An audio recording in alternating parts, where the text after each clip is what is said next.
$6.3,017,000. And just to put this in perspective, the weekly cycle payments for Maine Care, the state share of those is $15 million. And of course, we're talking a little more than 13 million, a little more than 14 million here over the 2 years. We have 53 weeks of payments in state fiscal year 16, so clearly just a small need over those 2 years compared to the much larger challenges. And frankly, just to use that as a backdrop, there is a this budget is about now where does the governor believe that the Maine Care program needs to be in aligning resources with critical priorities and continuing to advance reforms within the program to help support that realignment of resources. The next initiative is the funding for the consent decree. This is a decades-old consent decree.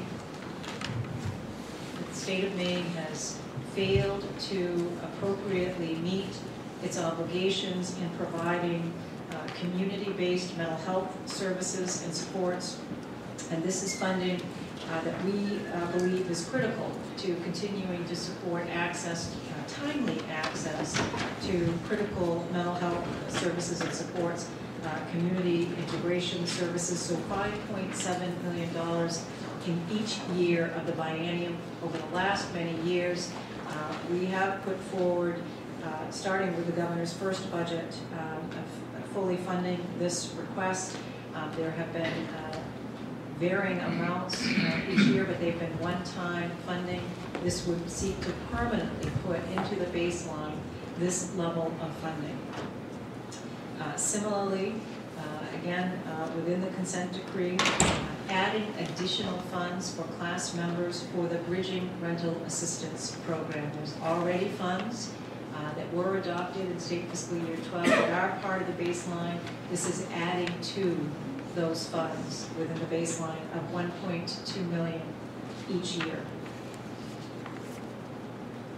In the next section, and these sections are just an attempt to categorize the different initiatives.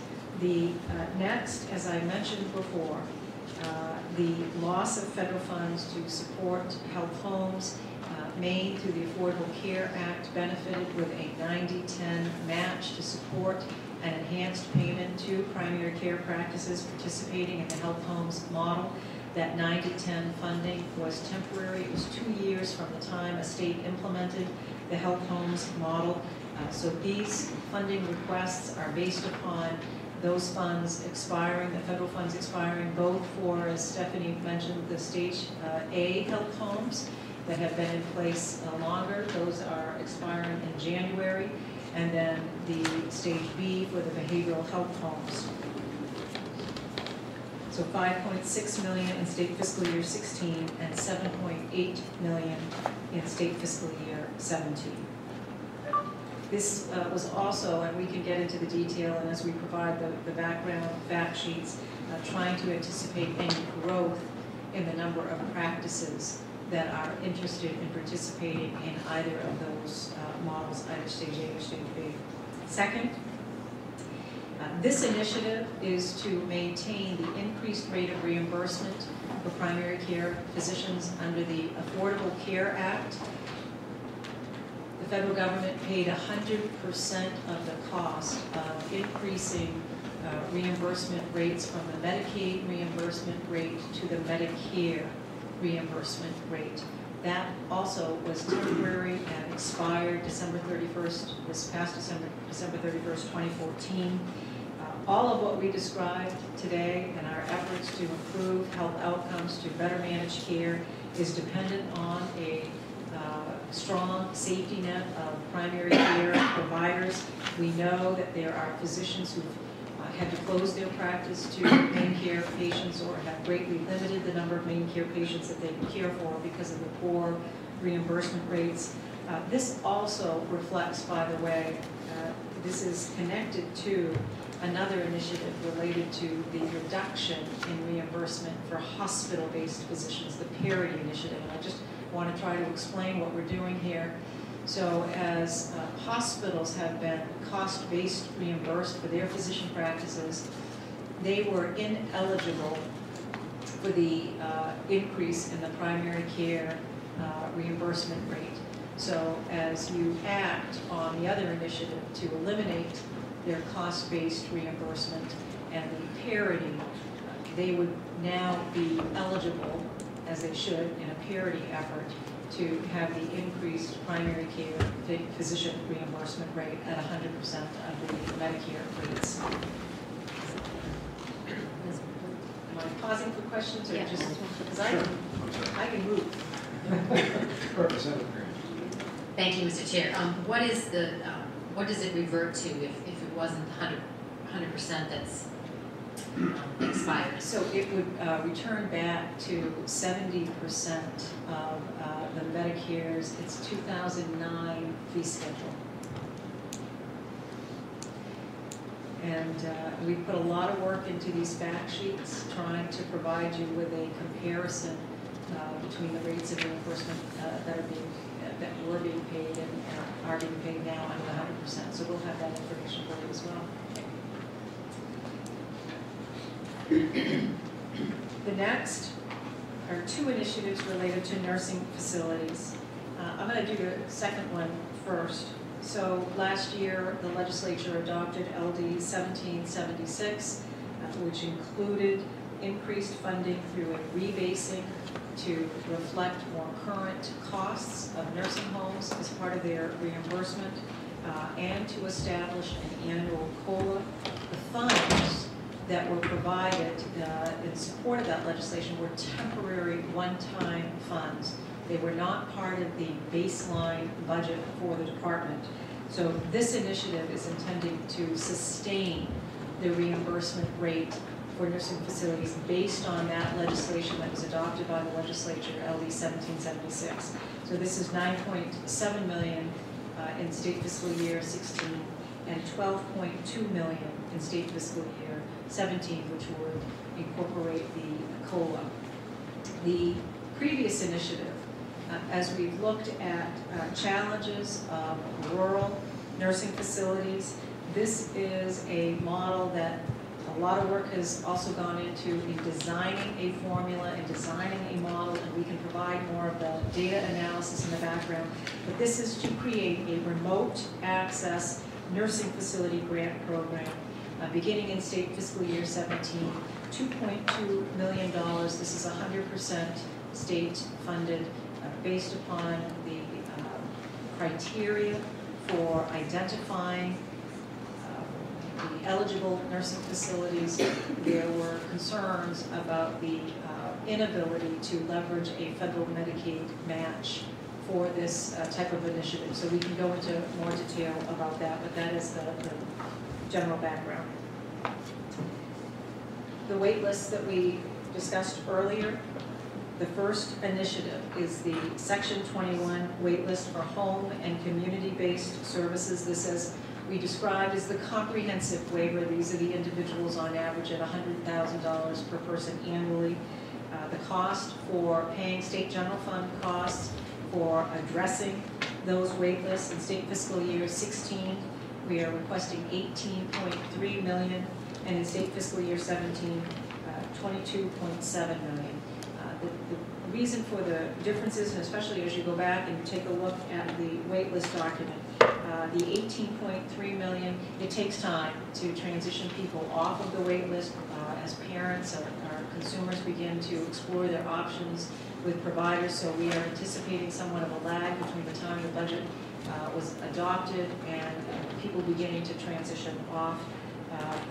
Certainly expecting a higher number of individuals coming off of the wait list in state fiscal year 17. Similarly, the next initiative, eliminating the wait list and increasing the number of individuals served in Section 20, which is the other related conditions waiver. We are requesting $899,878 in state fiscal year 17. Senator Valentino. Thank you very much. Looking on page 24 of the PowerPoint, it said that there are no people on the wait list right now under section 20. So that's why I assumed it's 0 for this. And you're talking about increasing it in 2017. So you're anticipating people to go on a wait list for, Yeah, I will if have we to don't take a, expand it? I'm just saying, it shows nobody on a wait list right now. yeah, I want to take a look at that. I know there have been changes, and maybe the wait list is not the right terminology potentially for this particular waiver, but we are looking at expanding the number of conditions within this waiver and individuals that would be eligible for services. So let us get you some additional information on that. Thank you.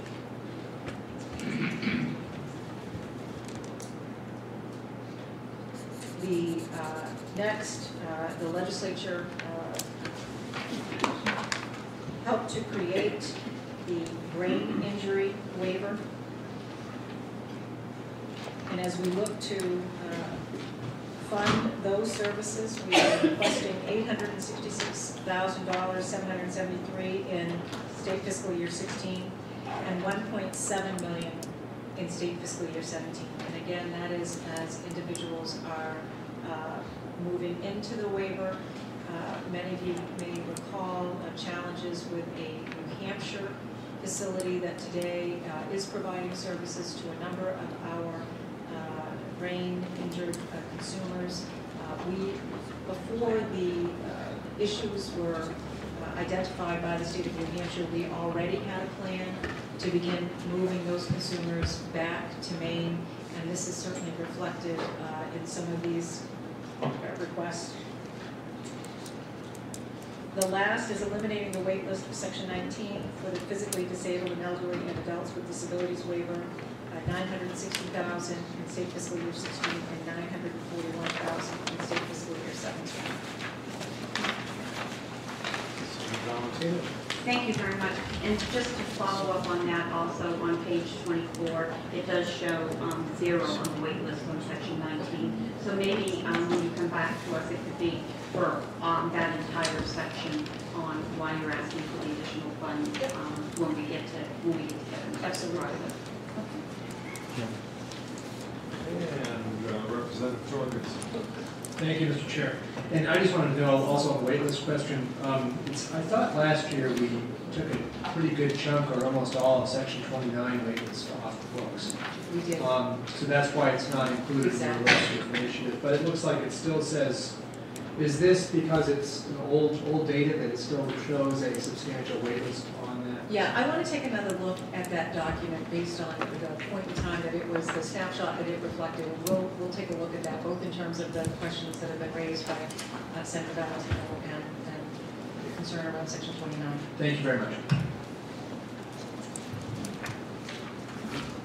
The next section are the proposals to fund these requests. And again, I recognize this is very different than reforms that are before you to address a shortfall. This is really about setting the table for what we think is still necessary for reforming the program and achieving savings to help support these other priorities. The first is an issue that has been in front of this legislature many times, dealing with the parity issue between private physicians and hospital-based physicians. There is a disparity today. Hospital-based physicians are paid a physician fee schedule. It is different than private physicians' fee schedule, but on top of that, they are also paid a facility payment, and then additionally, they are cost settled. So we are putting together a document to provide you with that comparison between private physicians and hospital-based physicians.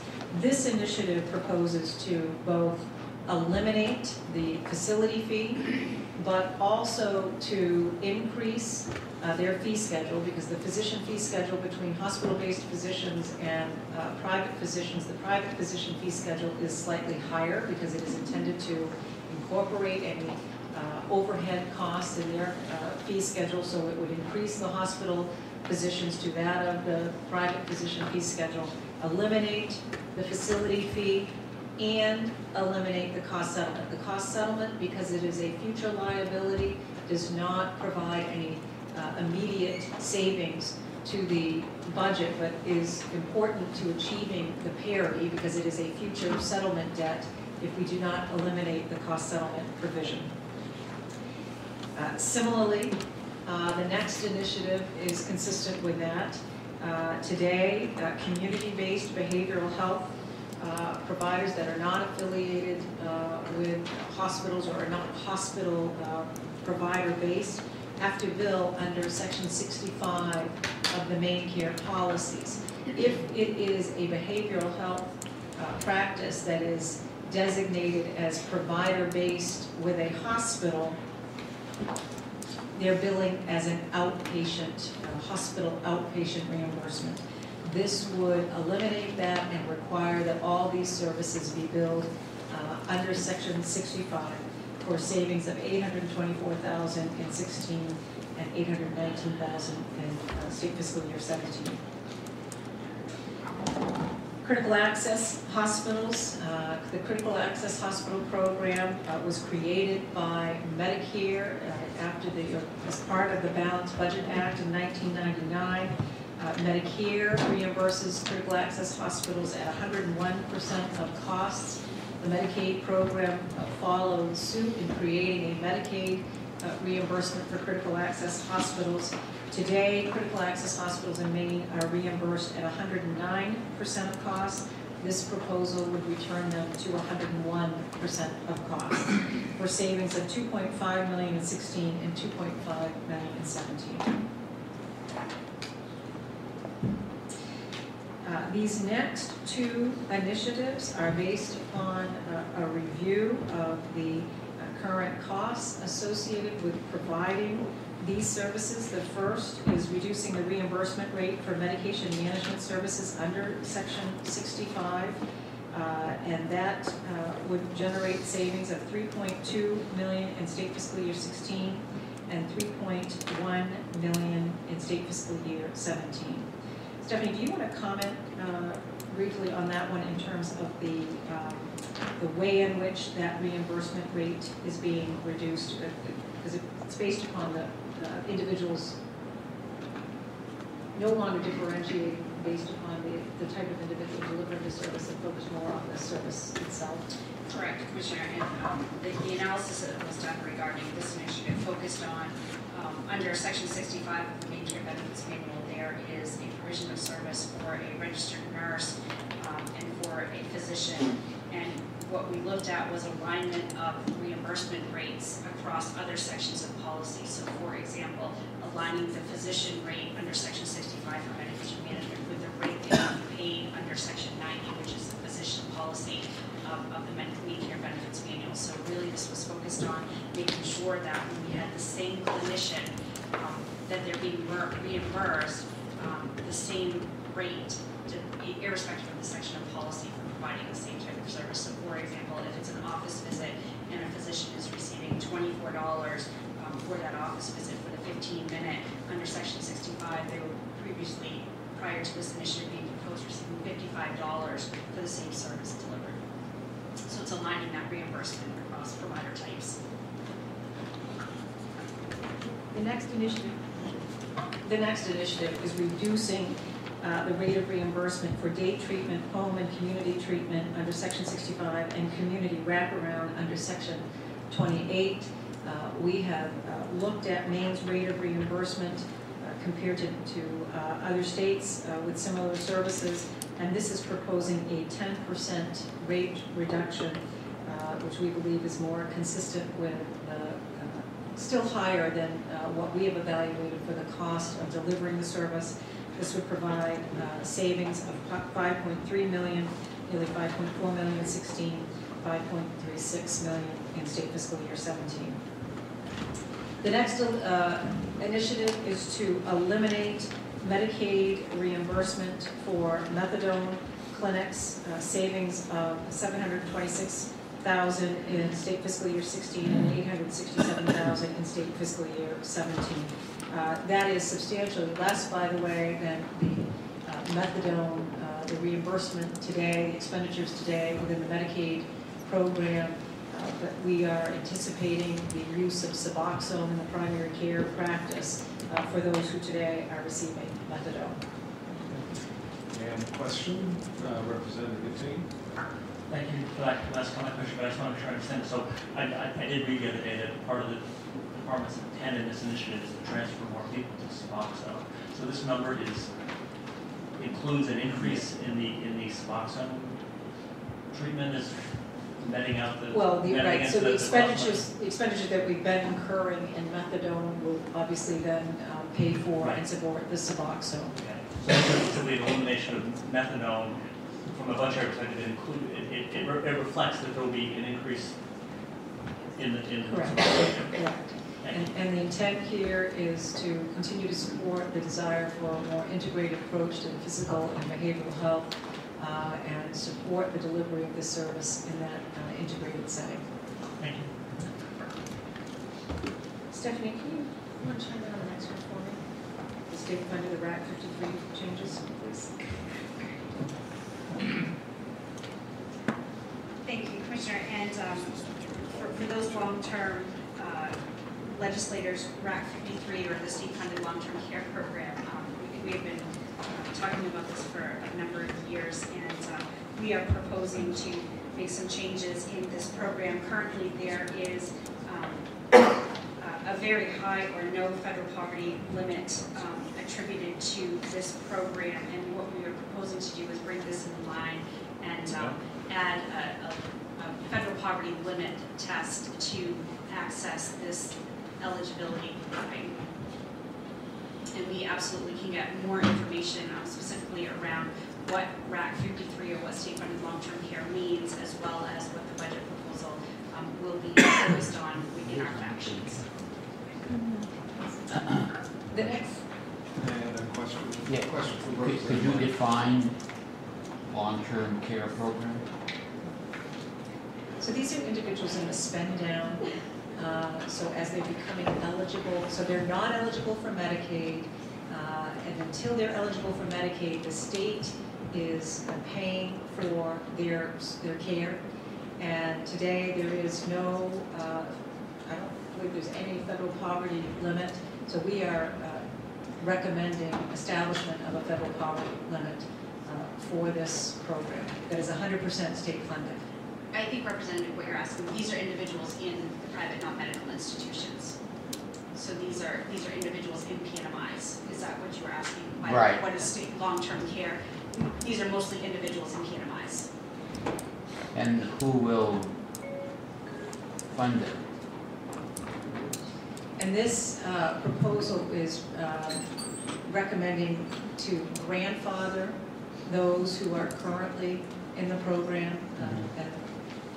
but no longer allow eligibility above that federal poverty level.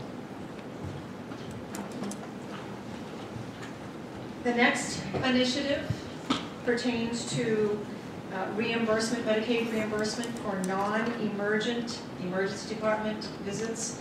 This would envision a reimbursement rate equivalent to a primary care visit for savings of $1.1 million in 16 and $1.5 million in state fiscal year 17.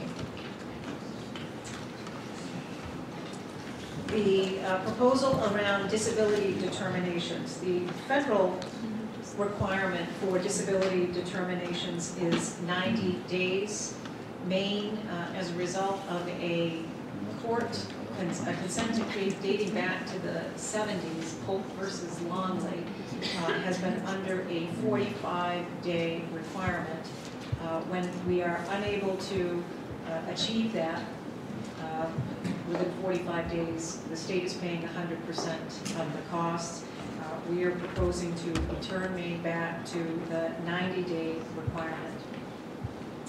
The next initiatives, the MSP eligibility and the DEL eligibility. The MSP, the Medicare Savings Plan, we are proposing to return Maine to the federal minimums. Maine is one of only 2 states that exceeds the federal minimums for this program, and this program provides payments through the Medicaid program for Medicare premiums for Medicare, coinsurance, and deductibles. The vast majority of these expenditures are for hospital crossover payments for coinsurance and deductibles.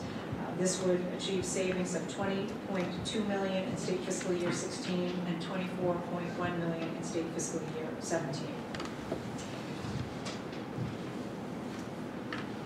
Stephanie, can you, because I can't recall, on the Dell eligibility, reducing the Dell. So similar to what the Commissioner just talked about in aligning the MSP eligibility to the federal minimums, we would be proposing to do the same thing on the drugs for elderly and disabled program. It's aligning that to the federal poverty levels that exist within the Medicare savings program. As well as there's currently not an asset test in the drugs for the elderly program. Again, it would be aligning so that we're consistent with the asset test as well as the federal poverty levels in the Medicare savings program.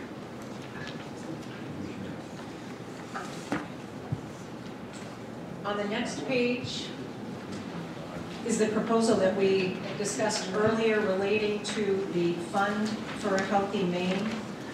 This is a transfer of dollars into the Bureau of Medical Services from these particular accounts, and again, this would be another special revenue into the Medicaid program that would reduce the Medicaid program's general fund need and support of the budget proposals. The first is to reduce the funding for the community school grants, $4.7 million in 16, $4.7 in 17. Reduce the funds for the tobacco prevention and control, $4.1 million in 16, similar amount in 17. And then repurposing funds in the Fund for Healthy Maine account related to the immunization program, and that is $1 million in each year, 16 and 17. The next section, these are... Commissioner, if you don't yes. mind, on the question, Representative Jorgensen. Thank you. Just clarification on that. Is that going to be, does that affect, this affects community school, like in-school clinics and stuff? Is that what this is? Or, and then the other question is about the immunization program. What does that really mean in terms of people, number of people getting immunized? So we will provide you with more detailed information about the budget and expenditures for the funds out of for the community school grants, as well as for the tobacco prevention and control. In terms of the immunization program, this preceded the legislature's establishment of the assessment on insurance companies and the access to funds to support immunizations that really have provided greater access and funding for that. But we'll provide you additional information on that. Thank you.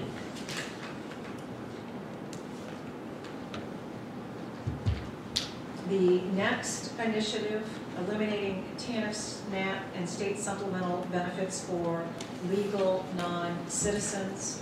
This is aligning Maine's programs with the federal provisions related to eligibility. These are, there is some additional background in terms of the various populations that are affected. They are affected differently in each of these programs. And the federal government restricts access to federal benefits for those individuals who are here less than 5 years, and for another category of individuals, if they have been here longer than 7 years, they are no longer eligible for certain federal programs. And we are proposing to align Maine's programs with those federal provisions. Reforming general assistance, we spent some time certainly talking about this when we presented the budget. Was that just last week? This initiative is taking the 90% provision. Today, as you know, there is a formula. We start off with a reimbursement rate to all municipalities that is a 50-50 reimbursement. For a handful of municipalities, based upon a formula, they are able to access a 90-10 match after they achieve a certain level of spending. Typically, the towns that have benefited from that have been Portland, Lewiston, and Bangor. This proposal would flip the model on its head and provide all municipalities a 90-10 match up front up to a cap of 40% of their 6-year average of spending. And once they hit that cap, it would revert back to a 10% state match. And we are developing, trying to anticipate your questions and your requests for information. We are preparing information on all of the municipal spend over the last several years, what the projected impact of this will be by municipality. I can tell you that our initial review or analysis has been that 57% of the municipalities will receive additional funding. Many others, it will be a net neutral impact, and we'll break down for you where the funding, where the expenditures have occurred. But we've seen a significant increase since 2003 in the state's share of the general assistance funding. Those savings are $5.4 million in state fiscal year 16 and $5.4 in 17. We have a number of requests for Riverview and Dorothea Dix hospitals. These are funding requests. There are a number of programs for the Dorothea Dix and for Riverview. There is an electronic medical records request to support their costs associated with an EMR. For Riverview, there are a number of clinical positions. The legislature previously supported the funding for acuity specialists in our forensic unit.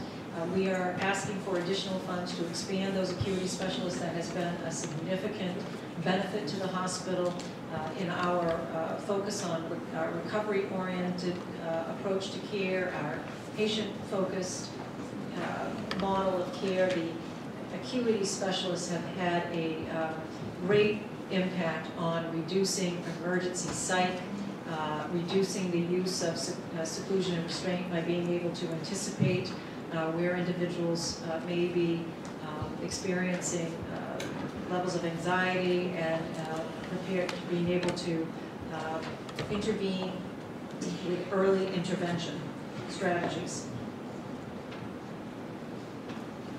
The next is a reflection of the change in the federal matching rate. Maine is, for the first time in a while, is benefiting with a increase in the federal matching rate.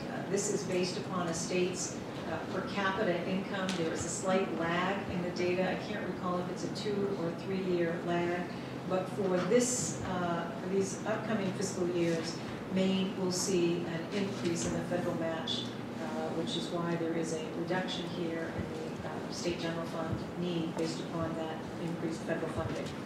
$16.4 million in state fiscal year 16 and $21 million in state fiscal year 17.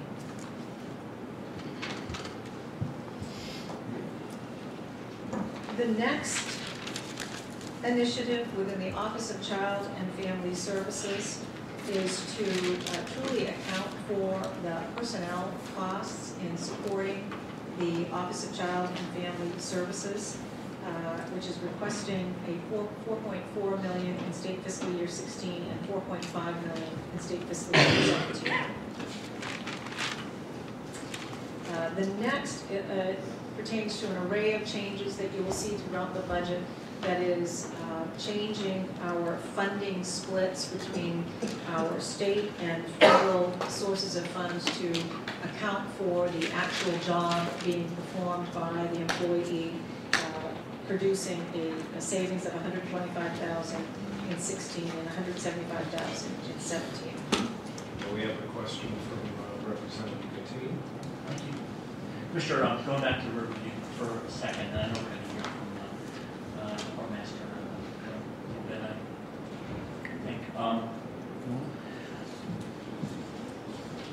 We talked a little bit about this morning. You know, I think we all share the common goal of making sure that the services provided at that hospital are as good as they can be, and whether it's a goal to meet a minimum federal standard or to do something much beyond that. You know, I think it's an important conversation for us to have. But from a budget perspective, the initiatives to improve the current situation with review seem to be primarily tied towards additional staff.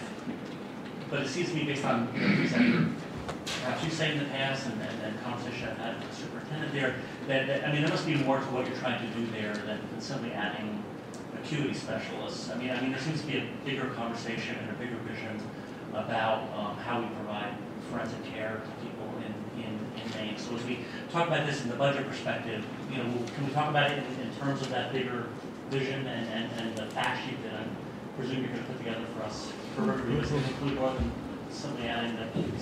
So there's a host of changes being proposed. All hospitals are primarily about their staffing and their staffing complement and the clinical level of expertise at the hospital, as you described. Our goal is to make Riverview a center of excellence.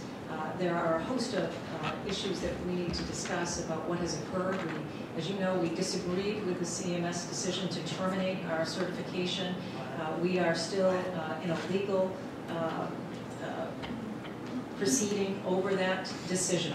There is a larger issue now, though, that we have brought before this legislature several years ago around the issue of funding for the forensic patients at Riverview, and concerns that we're hearing expressed from CMS about whether or not they will recertify the hospital if we continue to have a significant percentage of our patients in the hospital that do not warrant a level of hospital care.